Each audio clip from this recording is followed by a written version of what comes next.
नमस्कार।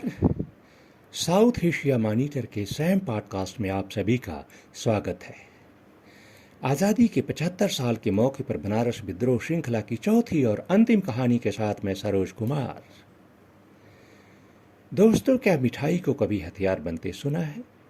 मिठाई भी क्या हथियार बन सकती है? ये सवाल कुछ ऐसा है जिस पे हर किसी की आंखें चौड़ी हो जाती हैं। भला मिठाई कैसे हथियार बन सकती है? ये तो असंभव सी बात है। मिठाई तो मुंह में मिठास घोलने का काम करती है। लेकिन आज हम जो कहानी सुनाने जा रहे हैं वो वाकई में मिठाई के हथियार बनने की है। और मिठाई को हथियार बनाया था बनारस के लोगों ने, ब्रिटिश हुकूमत के खिलाफ। एक ऐसा हथियार जिसने ब्रिटिश हुकूमत की चूल्हे हिलाकर रख दी थी। अंग्रेजों के पास उस हथियार का कोई काट नहीं था। आप फिर कहेंगे बात कुछ हजम नहीं हुई। तो चलिए हम आपको ये कहानी ही सुना देते हैं, बर्फी के बगावत का हथियार बनने की कहानी। बनारस में एक कहावत चलती है, काशी जब करवट लेता है तो इतिहास और भूगोल दोनों बदल कर रख देता है। काशी ने इसे समय समय पर साबित किया है। बर्फी को हथियार बनाकर काशी ने यही काम तो किया था।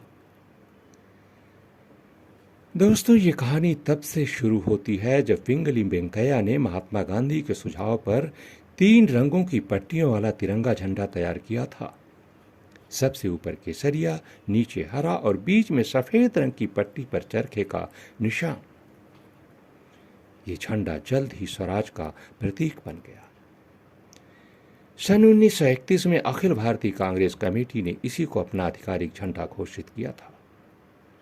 आम से खास हर किसी पर इस तिरंगे का रंग इस कदर चढ़ा कि लोग जगह जगह यूनियन जैक उतार कर तिरंगा फहराने लगे थे। तिरंगा लोगों की आन बान, शान और जान बन गया। तिरंगे की लोकप्रियता देख इसी बीच कांग्रेस ने जुलाई 1923 में झंडा सत्याग्रह शुरू करने का फैसला किया। देश भर में झंडा सत्याग्रह शुरू हुआ।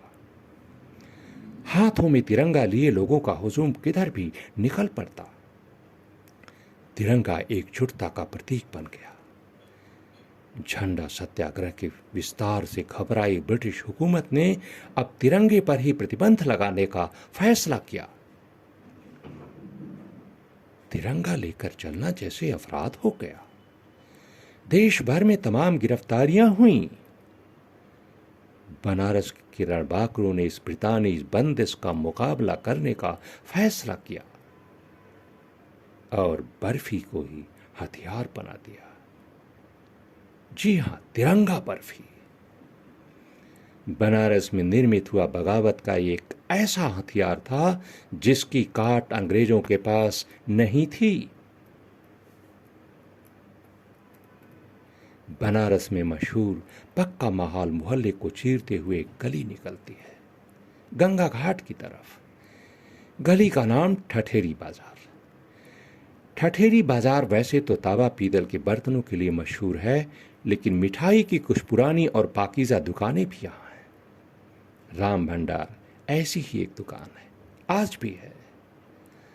राम भंडार के तब के मालिक रघुनाथ प्रसाद गुप्त और हनुमान प्रसाद गुप्त भले ही मिठाई बनाने और बेचने का काम करते थे, लेकिन तिरंगे पर प्रतिबंध ने उन्हें भी परेशान करके रख दिया था।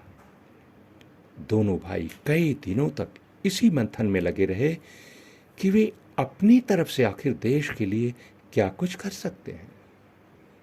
और इसी मंथन प्रक्रिया का नतीजा थी तिरंगा बर्फी। दोनों भाइयों ने कारखाने में 3 रंगों की बर्फी बनाने का प्रयोग शुरू किया। तिरंगा बर्फी बनाई गई, मगर बगैर रंगों के।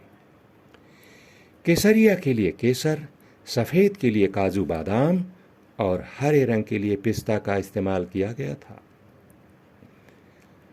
राम भंडार की तिरंगा बर्फी कारखाने से किश्ती में सजकर जैसे ही बाजार में पहुंची, शहर में चर्चा का विषय बन गई। बर्फी भी तिरंगा हो सकती है। किसी ने सोचा नहीं था। तिरंगा बर्फी देखने खरीदने वालों की ठठेरी बाजार में भीड़ उमड़ पड़ी। कुछ ही दिनों में बनारस की ये तिरंगा बर्फी ठठेरी बाजार से निकलकर अपना संदेश पूरे देश में फैलाने लगी। राष्ट्रीय मिठाई बन गई। अब तो हर जगह तिरंगा बर्फी बनने लगी। बनारस की इस तरकीब से तिरंगा लोगों के हाथों से उतरकर दिलों में समा गया।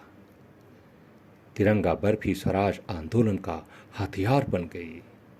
कांग्रेस की हर बैठक सभा में तिरंगा बर्फी परोसी जाने लगी और ये तिरंगा बर्फी अंग्रेजों के घरों तक भी पहुंची। बर्फी को तिरंगा देख अंग्रेजों के होश उड़ गए, लेकिन अब बर्फी पर किस कानून के जरिए प्रतिबंध लगाते? राम भंडार ने तिरंगा बर्फी का विस्तार करते हुए स्वराजी नेताओं के नाम पर तिरंगी मिठाइयों की श्रृंखला बना डाली। जवाहर लड्डू, गांधी गौरव, मदन मोहन, वल्लभ संदेश, नेहरू बर्फी और मोती पाक स्वतंत्रता आंदोलन के नए सत्याग्रही बन गए। राष्ट्रीय आंदोलन से जुड़ा देश का शायद ही कोई नेता कार्यकर्ता बचा हो जिसके यहां इन तिरंगी मिठाइयों की मिठास न पहुंची हो। 15 अगस्त 1947 को देश आजाद हुआ। बनारस में भी जश्न मनाया गया। पूरे शहर में तिरंगा बर्फी बांटी गई। तिरंगा बर्फी हर राष्ट्रीय समारोह की शान बन गई। स्कूलों, कॉलेजों, सरकारी दफ्तरों में 15 अगस्त और 26 जनवरी के समारोह में आज भी तिरंगा बर्फी का बोलबाला होता है। तिरंगा बर्फी शहर से गांव तक मिठाई की हर छोटी बड़ी दुकान की शान है। अंग्रेजों के खिलाफ बगावत करने वाली तिरंगा बर्फी बनारस की एक पहचान भी है। तो दोस्तों, बगावत की तिरंगा बर्फी की यह कहानी कैसी लगी हमें जरूर लिखें, सुझाव भी दें, इंतजार रहेगा। ये कहानी साउथ एशिया मॉनिटर के YouTube channel, Spotify, Google podcast पर सुनी जा सकती है। अगले हफ्ते फिर मिलेंगे एक नई श्रृंखला के साथ। तब तक के लिए हमें दीजिए इजाजत।